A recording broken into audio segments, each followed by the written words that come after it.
ഇന്ന് ഈ രാജ്യത്ത് മറ്റേതൊരു കാലഘട്ടത്തേക്കാൾ കൂടുതൽ ന്യൂനപക്ഷങ്ങൾ ഒരുമിച്ച് നിൽക്കേണ്ട ഒരു സാഹചര്യമാണുള്ളത്. ഒട്ടേറെ ആരാധനാലയം, ന്യൂനപക്ഷങ്ങളുടെ ആരാധനാലയങ്ങൾ ആക്രമിക്കപ്പെടുന്നു. ഇപ്പോൾ മുസ്ലിം ദേവാലയങ്ങൾക്കെതിരെയൊക്കെ ഉണ്ടായിട്ടുള്ള പ്രശ്നങ്ങൾ നമുക്കറിയാം, യു പിയിലും ഒക്കെ ഉണ്ടായിട്ടുണ്ട്. ക്രൈസ്തവ ദേവാലയങ്ങൾ നിരന്തരം എന്നുള്ള ആക്രമണങ്ങൾ നടക്കുകയാണ്. അത് കേന്ദ്ര ഗവൺമെൻറ് അതിലൊരു നിലപാട് സ്വീകരിക്കുന്നില്ല. മണിപ്പൂരിലെ പ്രശ്നങ്ങൾ ഇതുവരെ തീർന്നിട്ടില്ല. അപ്പോൾ ഇങ്ങനെയെല്ലാമുള്ള പശ്ചാത്തലത്തിൽ ന്യൂനപക്ഷങ്ങൾ ഒരുമിച്ച് നിൽക്കണം. അതിലൊരു ഭിന്നതയോ വേർതിരിവോ ഉണ്ടാകാൻ പാടില്ല. ഞാൻ ഇന്നേ വരെ BJP അനുകൂലമായ നിലപാട് സ്വീകരിച്ചിട്ടില്ല, ഇനിയും സ്വീകരിക്കുന്ന പ്രശ്നമില്ല. ഞാനിവിടെ മത്സരിച്ചതും വിജയിച്ചതും എൻ്റെ പാർട്ടി നിൽക്കുന്നതും UDF-ലാണ്. ദേശീയ തലത്തിൽ ഇന്ത്യ മുന്നണിയിലാണ്. അതിൻ്റെ ഭാഗമാണ് കോൺഗ്രസ് നയിക്കുന്ന ഇന്ത്യ മുന്നണിയുടെ ഭാഗമാണ് എൻ്റെ പാർട്ടിയും മുസ്ലിം ലീഗ് ഉൾപ്പെടെയുള്ള 28ഓളം കക്ഷികൾ. ആ നിലപാടിന് വിരുദ്ധമായൊരു നിലപാട് ഞാൻ പറയുന്നില്ല. പക്ഷേ ഒരു ബില്ലിൻ്റെ ചർച്ച വരുമ്പോൾ ആ ബില്ലിൻ്റെ വിവിധ വശങ്ങളെക്കുറിച്ച് നമ്മൾ സംസാരിക്കുമ്പോൾ രണ്ട് കാര്യങ്ങൾ ഞാൻ ചൂണ്ടിക്കാണിക്കും എന്ന് മാത്രമാണ് ഞാൻ പറഞ്ഞത്. അതല്ലാതെ പാർലമെൻറ്റിൽ ഞാൻ ഈ നിയമത്തെ അപ്പാടെ അനുകൂലിക്കുമെന്നൊരു നിലപാട് ഞാൻ പറഞ്ഞിട്ടില്ല. അത് പ്രസംഗം കണ്ടാൽ അറിയാമല്ലോ. രണ്ട് കാര്യങ്ങളാണ്. ഈ മുനമ്പത്തിൻ്റെ ഒരു പശ്ചാത്തലം, ഞാൻ മുനമ്പത്ത് വെച്ചാണ് സംസാരിച്ചത്. അപ്പോൾ അവിടെ ഇങ്ങനെ വഖഫ് ബോർഡ് ഒരു തീരുമാനമെടുത്തു.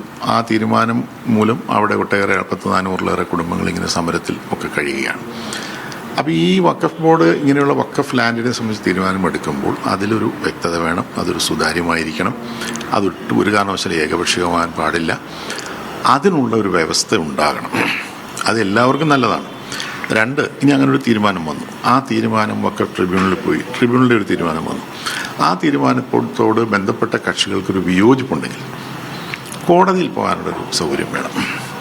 ഈ രണ്ട് കാര്യങ്ങളാണ് ഞാൻ പറഞ്ഞത്. ഈ രണ്ട് കാര്യങ്ങൾ വ്യക്തമാക്കും, ചർച്ചയിൽ പങ്കെടുത്തുകൊണ്ട് വ്യക്തമാക്കുമെന്നാണ് പറഞ്ഞത്. ആ രണ്ട് കാര്യങ്ങൾ പറയുന്നതിൽ എന്താണ് തെറ്റുള്ളത്? അതങ്ങനെ അഭിപ്രായമുള്ളവരുണ്ട്, ഒരുപക്ഷെ അഭിപ്രായം ഇല്ലാത്തവരുണ്ടാവാം.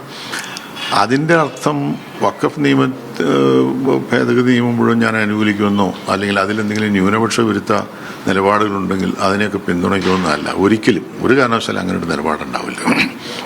എൻ്റെ നിലപാട് എന്ന് പറയുന്നത് തികച്ചും ഐക്യജനാധിപത്യ മുന്നണിക്കും അതുപോലെ ഇന്ത്യ ബ്ലോക്കിനും എടുക്കുന്ന നിലപാടുകൾക്കനുസൃതമായിട്ട് തന്നെയായിരിക്കും. പക്ഷേ ഈ രണ്ട് കാര്യങ്ങൾ എന്താണെങ്കിലും പാർലമെൻറ്റിൽ ബില്ല് ചർച്ചയ്ക്ക് വരും. അതിനെ നമുക്കാർക്കും തടയാൻ പറ്റില്ല.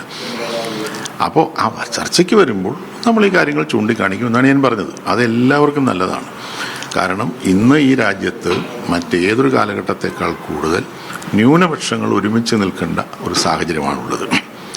ഒട്ടേറെ ആരാധനാലയം, ന്യൂനപക്ഷങ്ങളുടെ ആരാധനാലയങ്ങൾ ആക്രമിക്കപ്പെടുന്നു. ഇപ്പോൾ മുസ്ലിം ദേവാലയങ്ങൾക്കെതിരെയൊക്കെ ഉണ്ടായിട്ടുള്ള പ്രശ്നങ്ങൾ നമുക്കറിയാം, യു പിയിലും ഒക്കെ ഉണ്ടായിട്ടുണ്ട്. ക്രൈസ്തവ ദേവാലയങ്ങൾ നിരന്തരം എന്നുള്ള ആക്രമണങ്ങൾ നടക്കുകയാണ്. അത് കേന്ദ്ര ഗവൺമെൻറ് അതിലൊരു നിലപാട് സ്വീകരിക്കുന്നില്ല. മണിപ്പൂരിലെ പ്രശ്നങ്ങൾ ഇതുവരെ തീർന്നിട്ടില്ല. അപ്പോൾ ഇങ്ങനെയെല്ലാമുള്ള പശ്ചാത്തലത്തിൽ ന്യൂനപക്ഷങ്ങൾ ഒരുമിച്ച് നിൽക്കണം. അതിലൊരു ഭിന്നതയോ വേർതിരിവോ ഉണ്ടാകാൻ പാടില്ല.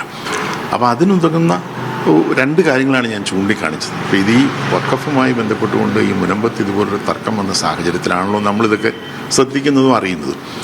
അപ്പം അതുകൊണ്ട് ഭാവിയിൽ അങ്ങനെയുള്ള പ്രശ്നങ്ങൾ ഉണ്ടാകാതിരിക്കാൻ ഈ രണ്ട് കാര്യങ്ങൾ കൂടി ഉൾപ്പെടുത്തുന്നത് അല്ലെങ്കിൽ അങ്ങനൊരു വ്യവസ്ഥയോടുകൂടി ആയിരിക്കണം മുന്നോട്ട് പോകേണ്ടത് എന്ന് മാത്രമാണ് ഞാൻ പറഞ്ഞത്. മറിച്ചുള്ള ഒരു പ്രചരണത്തിന് യാതൊരു അടിസ്ഥാനമില്ല.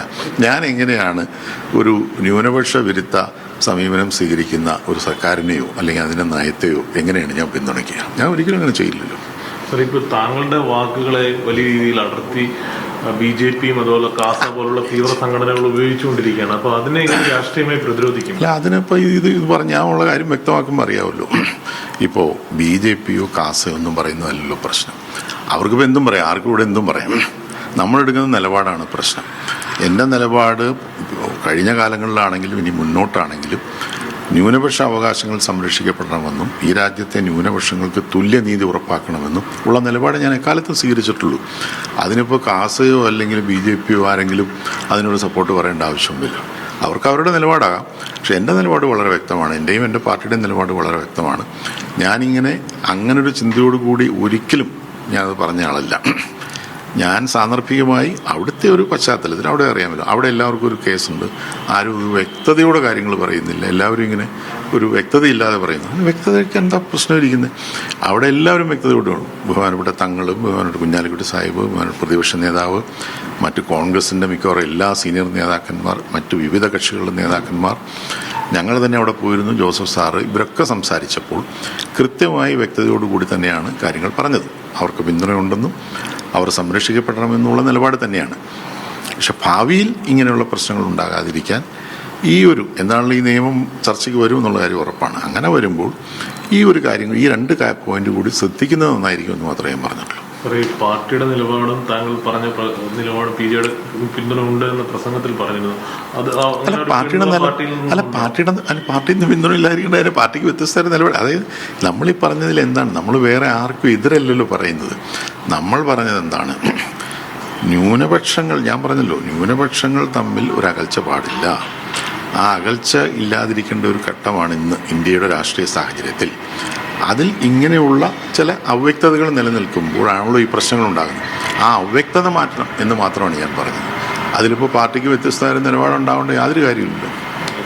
ഇതിനെ പ്രസംഗത്തെ വിമർശിക്കുന്ന മുസ്ലിം സംഘടനകളൊക്കെ പറയുന്ന വഖഫ് നിയമവും അതോടൊപ്പം തന്നെ മുനമ്പം വിഷയവും രണ്ട് വ്യത്യസ്ത വിഷയങ്ങളാണ്. അപ്പോൾ ഈ അവിടെ നടത്തിയൊരു പ്രസംഗത്തിലൊരു ജാഗ്രത കുറവ് ഉണ്ടായെന്ന് ഇപ്പോൾ കരുതുന്നുണ്ടോ? ഇല്ല, അങ്ങനെയില്ല. നമ്മളിപ്പോൾ ഞാൻ ചോദിക്കട്ടെ, ബേസിക് അടിസ്ഥാന വിഷയം എന്താണ്? വഖഫ് നിയമത്തിൻ്റെ അടിസ്ഥാനത്തിലാണല്ലോ ഈ മുനമ്പം വിഷയം ഉണ്ടായിട്ടുള്ളത്. അപ്പോൾ അതുകൊണ്ട് അത് കണക്റ്റഡ് തന്നെയാണ്. അത് രണ്ട് വിഷയമാണെന്ന് നമുക്ക് വേണമെങ്കിൽ പറയാം. പക്ഷേ ഭാവിയിൽ വഖഫ് നിയമത്തിൻ്റെ പേരിൽ പ്രശ്നങ്ങൾ ഉണ്ടാകാതിരിക്കാൻ നല്ലത് എനിക്ക് തോന്നിയത് ഇങ്ങനെ ഒരു വ്യക്തത വരുത്തുന്നതാണ്. ആ വ്യക്തതയുടെ കാര്യം മാത്രമേ ഞാൻ പറഞ്ഞുള്ളൂ. അതല്ലാതെ ഞാൻ ആരെങ്കിലും അധിക്ഷേപിക്കുകയോ എന്തെങ്കിലും മോശമായിട്ട് പറയുകയോ അങ്ങനെയൊന്നും എന്തെങ്കിലും ചെയ്തിട്ടുണ്ടോ? അങ്ങനെയൊന്നും ചെയ്തിട്ടില്ല. ഏതെങ്കിലും ഒരു സമുദായത്തിന് വേദന ഉണ്ടാക്കുന്ന രീതിയിൽ അധിക്ഷേപിച്ചവരൊന്നും ചെയ്തില്ല. ഞാൻ പറഞ്ഞത് അതിപ്പോൾ ഏത് സംഘടനയാണെങ്കിലും, വഖഫ് എന്നല്ല, ഏത് വിഭാഗത്തിൻ്റെ സംഘടനയാണെങ്കിലും, ഇപ്പോൾ ദേവസ്വം ബോർഡാണെങ്കിലും ഏതെങ്കിലും ക്രൈസ്തവ സംഘടനയാണെങ്കിലും ഇങ്ങനെയുള്ള കാര്യങ്ങളിൽ നമ്മുടെ പൊതു നിയമവ്യവസ്ഥയ്ക്കനുസരിച്ച് സുതാര്യമായി ആർക്കൊരാക്ഷേപത്തിന് ഇട കൊടുക്കാതെ ഈ കാര്യങ്ങൾ ചെയ്യണം. അത് പറഞ്ഞതേ ഉള്ളൂ. അതിനകത്ത് ഒരു തെറ്റിദ്ധാരണയുടെ കാര്യമില്ല. അങ്ങനെ ഒരു പ്രചരണം ഇപ്പോൾ മറ്റുള്ളവർ നടത്തുന്നത് നിർഭാഗ്യകരമാണ്. ഇപ്പോൾ നമുക്കൊന്നും ചെയ്യാൻ കഴിയില്ല. അവരങ്ങനെ പ്രചരിപ്പിച്ചുകൊള്ളട്ടെ. നമ്മൾ എന്ത് പറയും, എന്ത് ചെയ്യുമെന്നുള്ളത് കാത്തിരുന്ന് കാണാമല്ലോ. ഇതാണ് വസ്തുത.